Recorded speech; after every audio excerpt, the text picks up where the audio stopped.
Hi, I'm Tai Hwa Goh. In college, I majored in painting. After I realized that I prefer making things, in graduate school, I majored in printmaking. In printmaking, there's a two-dimensional relationship between surface and illusion in the mark making. I wanted to work more with artwork that can show layers of time and labor and process. I started studying sculpture in the States and to combine sculpture and printmaking together.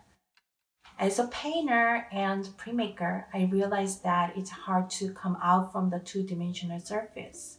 Since 2016, pushing the boundaries between printmaking and sculpture, so-called installation using print material, has been one of my focus to make a more dynamic relationship with the viewer. I extended my prints to outside of the frame and related it to architectural elements like pillars, ceilings, or corners of walls.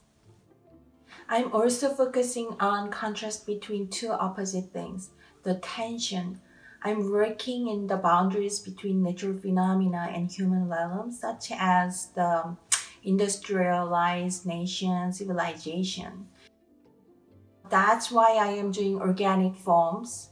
I also incorporate some found object or decayed pipe or plastic and combining them together. This highlighting the joyful tropical fantasies of landscape opposite to a land invaded by industrialized suburbia. My work looks organic and tropical, but it's also artificial and exaggerated. I use colors like a candy, artificial, very tempting and joyous, but at the same time very dangerous, even toxic, like the contrast I mentioned. That's why I use a lot of fluorescent color. Sometimes when we see something right before it begins to wither, it is at its best, brightest, and then starts decaying. As an installation artist, printmaker, and paper sculptor, I do not do the work all together at once. There are some separate phases of my studio practices. The first, I focus on printmaking. For big sculptural piece, I need hundreds of same prints, so I do screen prints on strong but thin paper such as Korean Merve paper or Pellon interfacing fabric. Later, for several weeks, I wax the paper to get more translucent effects. I iron sheets of wax onto prints. When you make three-dimensional things, it is important to have double-sided image, backside and front side. The next phase is making honeycomb structures. Finally, this is the moment when I can sit down. I glue and hand cut hundreds of prints, filling my studio with scraps of paper.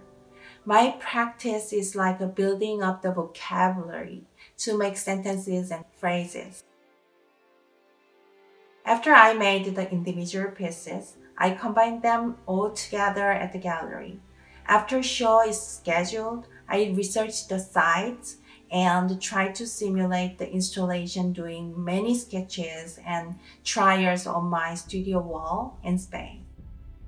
I sketch a lot. At the very beginning of the whole process, I am inspired by medical, biological, scientific illustration books.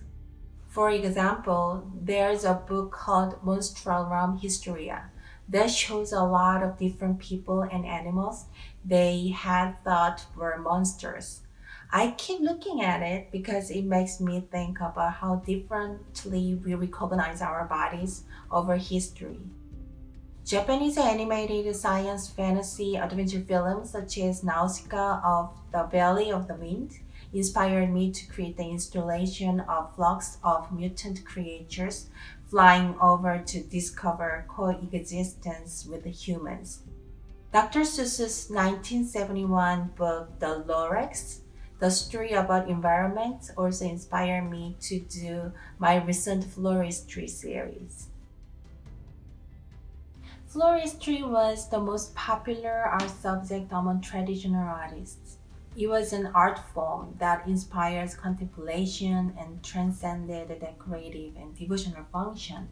Unlike traditional horticulture, flowers are cut and arranged inside rather than outside. Placing floristry in within the home is a symbol for sharing and welcoming.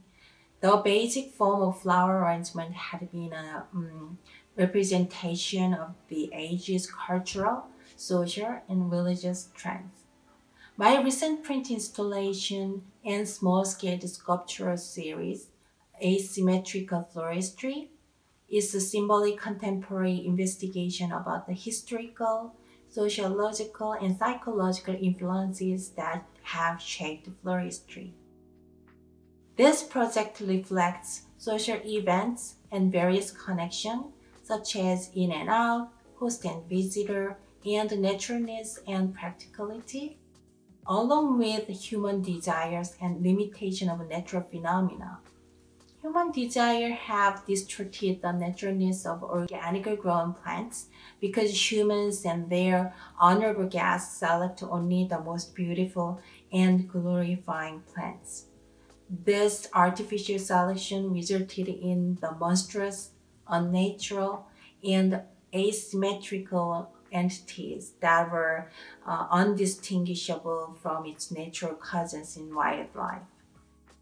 This idea is shown in my asymmetrical floristry series. During this quarantine, in my home studio, I am developing my recent project, rehearsing installation for my upcoming show in summer. I am also experimenting with the space in a domestic environment. I wish all of you to stay safe, and I hope to see you all soon. Thank you.